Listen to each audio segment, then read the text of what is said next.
नमस्कार. बाळूमामाचे दर्शन या यूट्यूब चॅनलवरती भक्तांनो सगळ्यांचं स्वागत आहे. भक्तांनो, कोणत्या पण देवाचा तुम्ही जप करत असताना जप कशा प्रकारे करायचा हे तुम्हाला मी 11 नियम सांगणार आहे, लक्षात ठेवा.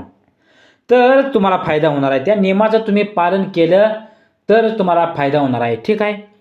तर चांगलं श्री सद्गुरू संत बाळूमामाच्या नावानं चांगलं. नमस्कार भक्तांनो, जप कसा करावा तरच आपल्याला त्या नामस्मरणाचे पूर्ण फळ मिळेल. ह्या चुका तुम्ही कधीच करू नका, लक्षात ठेवा. बरेच जण जप करतात, पण जर जो जप योग्य पद्धतीने केला तरच त्याचे फळ आपल्याला पूर्ण मिळणार आहे.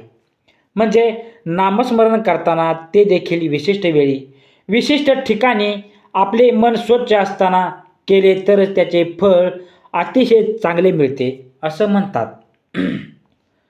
तर आपण काम करताना, झोपताना, उठताना, बसताना किंवा कोणाशी भांडण करताना देखील मनातल्या मनात नामस्मरण सुद्धा करू शकतो. नामस्मरण ही दिलेली अमूल्य अशी देणगी आहे की ज्यामुळे माणसाच्या आयुष्यात सर्व समस्या नष्ट होऊन माणूस संपूर्ण सुखी होतो.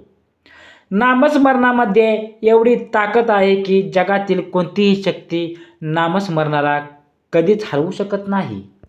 म्हणून नामस्मरण जर आपण मनापासून केलं तर आपल्याला त्याचे फळ अगदी पूर्ण मिळेल. लक्षात असू द्या भक्तांनो, नामस्मरण करण्यासाठी, जप करण्यासाठी कोणते नियम पाळावेत जे अतिशय गरजेचे आहेत, ज्यामुळे आपल्याला नामस्मरण केल्याचे पूर्ण फळ मिळेल. भक्तांनो, तर ते नियम कोणते हेच आपण आजच्या या व्हिडिओच्या माध्यमातून बघणार आहे.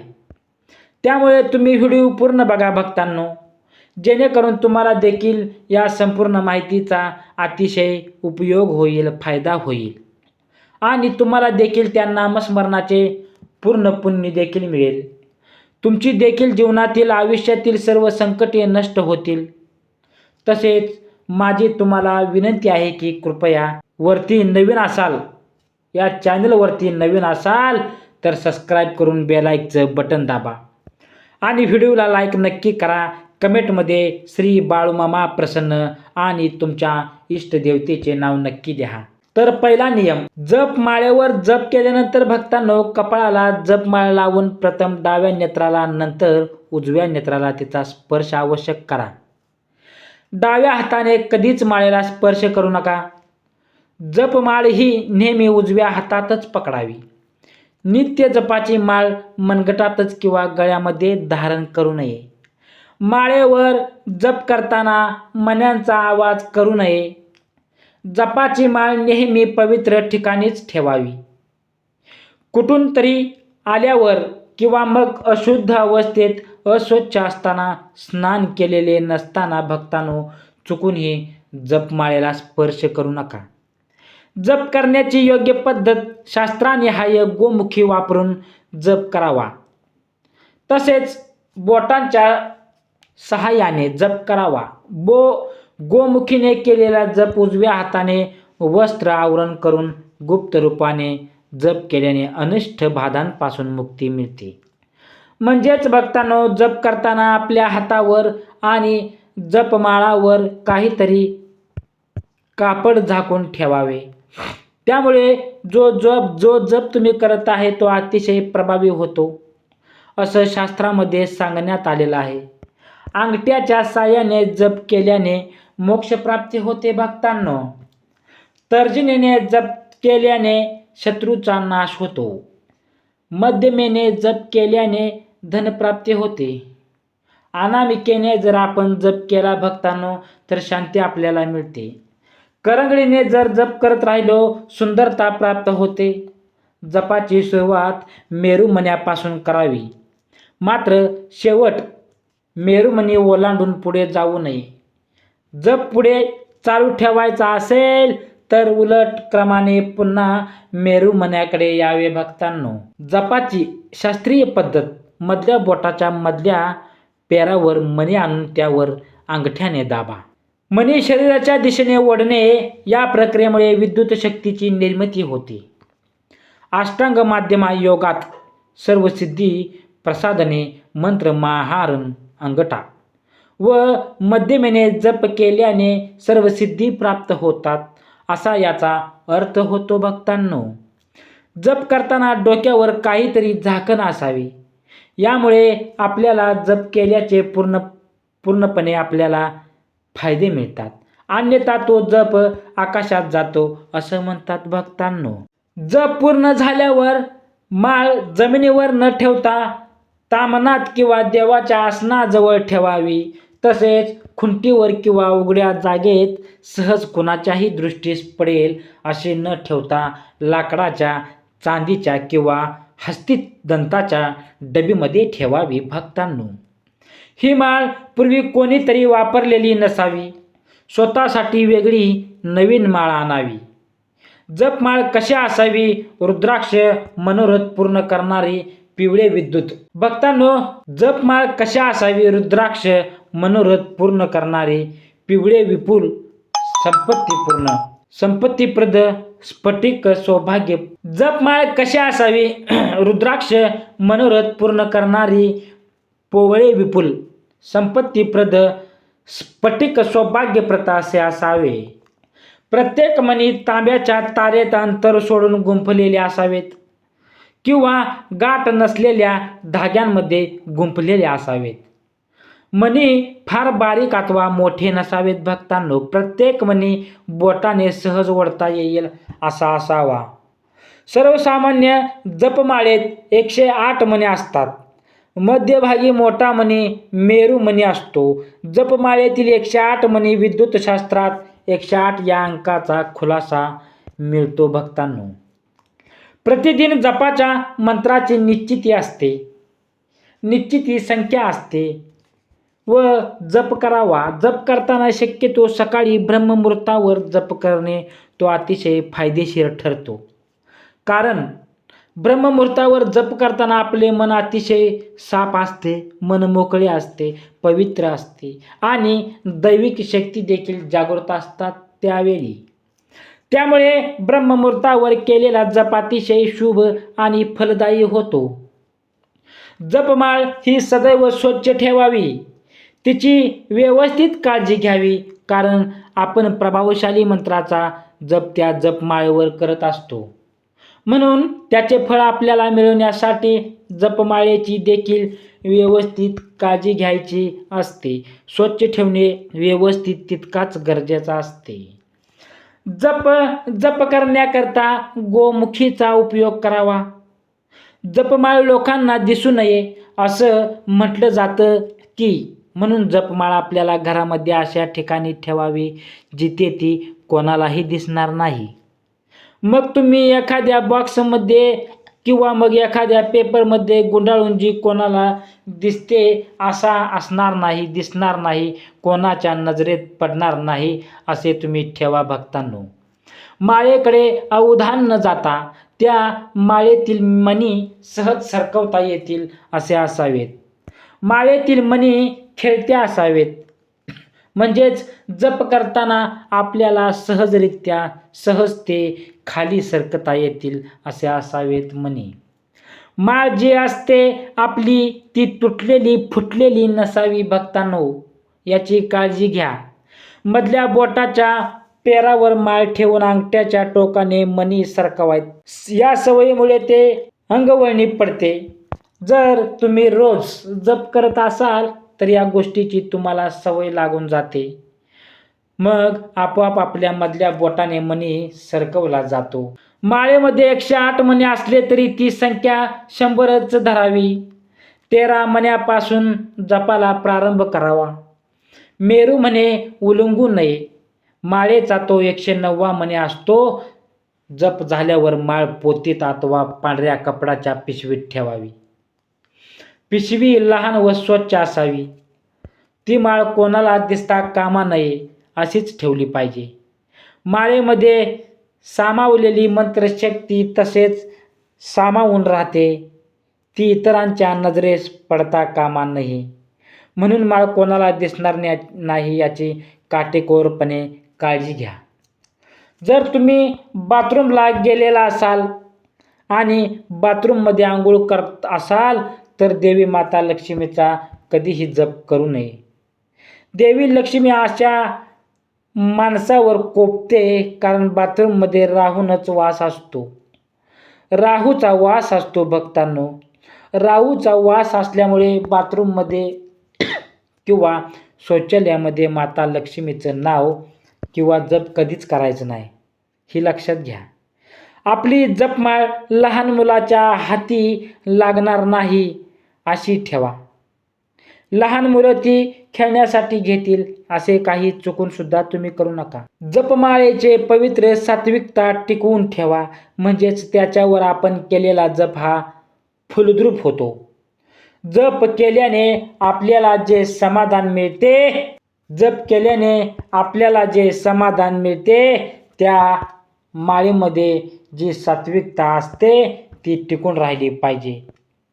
म्हणून जप माळेला इकडे तिकडे कुठेही ठेवू नका.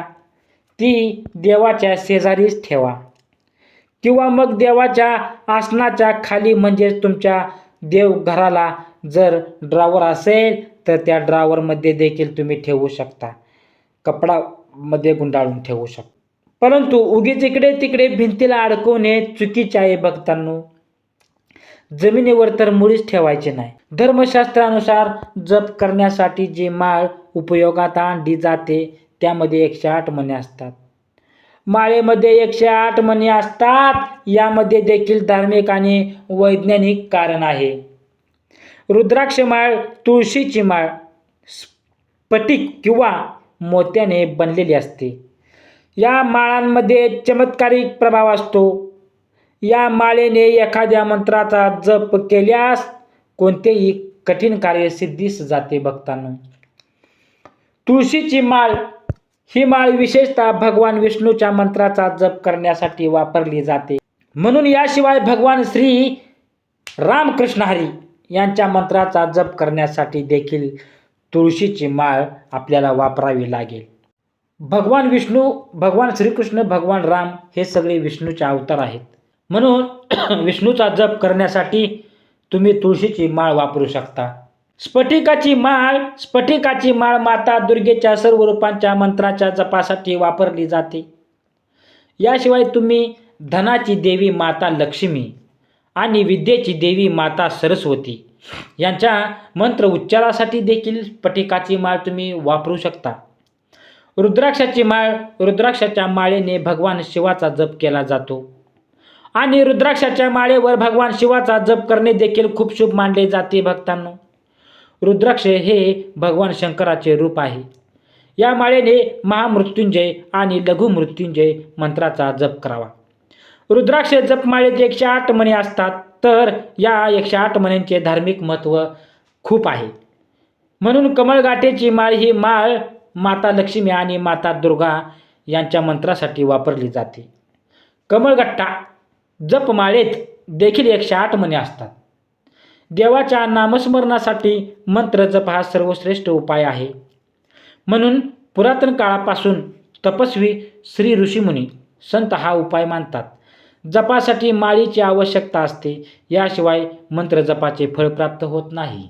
म्हणून रुद्राक्षाची माळ जप करण्यासाठी सर्वश्रेष्ठ मानली जाते. रुद्राक्ष साक्षात महादेवाचे प्रतीक आहे. रुद्राक्षामध्ये सूक्ष्म कीटाणू नष्ट करण्याची शक्ती असते. रुद्राक्ष वातावरणातील सकारात्मक ऊर्जा ग्रहण करून साधकाच्या शरीरात पोहोचतो, असं शास्त्रामध्ये सांगितलेलं आहे भक्तांनो. म्हणून देवाच्या पूजेसाठी आसन खूप महत्त्वाचं आहे.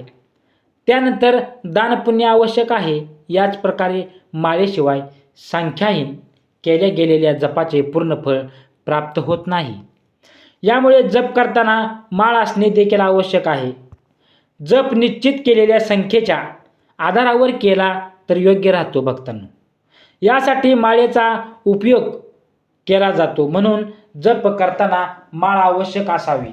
माळेमध्ये फक्त 108 मणीच का असतात, याची वेगवेगळी कारणे आहेत भक्तांनो. शास्त्रामध्ये सांगितले जाते की या श्लोकानुसार एक सामान्य पूर्ण रूपाने स्वस्थ व्यक्ती दिवसभरात जेवढ्या वेळा श्वास घेतो त्याच्याशीच माळेच्या मण्याची संख्या 108 याचा संबंध आहे. सामान्यतः व्यक्ती 24 तासामध्ये 21,700 वेळा श्वास घेतो. दिवसातील 24 तासामध्ये 12 तास दैनिक कार्यामध्ये व्यतीत होतात आणि शिल्लक राहिलेले 12 तास व्यक्ती 1,800 वेळेस श्वास घेतो. लक्षात ठेवा. याच काळामध्ये देवी देवतांचे ध्यान करणे आवश्यक आहे. शास्त्रानुसार व्यक्तीने प्रत्येक वेळी श्वास घेताना म्हणजे पूजेसाठी निश्चित केलेल्या 12 तासांमध्ये 1,800 वेळेस परमेश्वराचे ध्यान करणे महत्त्वाचं असतं. परंतु हे शक्य नाही. यासाठी 10,800 वेळेत श्वास घेण्याच्या संख्येमधून शेवटचे 2 शून्य काढून जपासाठी 108 संख्या ठरलेली आहे. या संख्येच्या आधारावर जपाच्या माळेमध्ये 108 मणी असतात. याच प्रकारे जपमाळेची काळजी तुम्ही जर घेतली तर तुम्हाला निश्चितच जप केल्याचे पूर्णपणे फळ मिळेल. लक्षात ठेवा. तुमचा जप फलदायी ठरेल, महत्त्वाचा ठरेल आणि तुमच्या सर्व इच्छा, सर्व स्वप्ने तुमची पूर्ण होतील. लक्षात. जप करण्याचे फायदे भक्तांनो ऐका. पहिला फायदा मानसिक आरोग्य. जप केल्याने मानसिक ताण लक्षणीयरित्या कमी होतो आणि मन शांत राहते. दुसरा फायदा एकाग्रता. यामुळे एकाग्रता वाढते आणि विचारांमध्ये स्पष्टता दिसून येते. आंतरिक शांती. जप केल्याने भक्तांनो आंतरिक शांती आणि भावनिक कल्याण प्राप्त होते. चौथा फायदा सकारात्मक ऊर्जा. सकारात्मक ऊर्जा संचारते आणि जीवनात यशाचे नवे मार्ग खुले होतात. आध्यात्मिक वाढ. पाचवा फायदा आध्यात्मिक वाढ. दैवी संबंध मजबूत होतो आणि आध्यात्मिक प्रगती होते. भक्तांनो पापांचा नाश. सहावा फायदा पापांचा नाश. पाप आणि वाईट कर्माचा नाश होतो. सातवा फायदा जीवनाचा उद्देश. जीवनाचा भक्तांनो अंतिम उद्देश शोधण्यास आपल्याला मदत होते. त्यामुळे जीवनात परिपूर्णता येते. कुठे जप केल्यावर किती लाभ होतो हे बघा. निज स्थानावर केलेला जप सामान्य लाभ देतो भक्तांनो. गोशाळेत केलेला जप 100 पट लाभ देतो. वनात केलेला जप 1000 पट लाभ देतो. भक्तांनो वनात केलेला जप. पर्वतावर केलेला जप 10,000 पट लाभ देतो आणि नदीवर केलेला जप आपल्याला 1,00,000 पट लाभ देत असतो. लक्षात ठेवा. या गोष्टी भक्तांनो लक्षात ठेवा आणि जप जास्त प्रमाणात कोणत्या ठिकाणी करायचा ते बघा. मंदिरात जेथे देवतांची प्राणप्रतिष्ठा विविध झालेली असते तेथे केले गेलेला जप करोडो पट लाभ देतो. लक्षात ठेवा. सातवा फायदा प्राणप्रतिष्ठित शिवलिंग. एक लिंगाजवळ केला गेलेला जप अनंत पट लाभ देतो. लक्षात ठेवा. जगदंब मातेजवळ किंवा शक्तिपीठात केलेला जप शीघ्रातिशीघ्र लाभ देतो. आपल्या गुरुदेवाजवळ बसून केलेला जप अनंत कोटी लाभ देतो. भक्तांनो बोला बाळूमामाच्या नावानं चांगलं. केळाचे झाड, बेल, वड, बिल्व वृक्ष यांच्या खाली बसून केलेला जप लगेच लाभ देतो. भक्तांनो श्री सद्गुरू संत बाळूमामाच्या नावानं चांगलं. रक्तचंदनाची माळ सर्व देवतांच्या मंत्र जपण्यासाठी उपयुक्त असते. जपाची माळ गळ्यात धारण करू नये व गळ्यातील माळ जपासाठी कधीच वापरू नये. भक्तांनो तर भक्तांनो हा महत्त्वपूर्ण व्हिडिओ तुम्हाला कसा वाटला. व्हिडिओ तुम्हाला उपयुक्त वाटला असेल तर तुम्ही या चॅनलवरती नवीन असाल तर भक्तांनो चॅनलला लाईक नक्की करा. चॅनलला सबस्क्राईब करून बेल आयकॉनचं बटन दाबा भक्तांनो आणि आम्हाला प्रोत्साहित करा पुढील व्हिडिओसाठी. ठीक आहे. तर हा संपूर्ण तुम्ही व्हिडिओ बघितल्याबद्दल तुम्हा सगळ्यांचे मनपूर्वक मी आभार मानतो. श्री सद्गुरू संत बाळूमामाच्या नावानं चांगलं.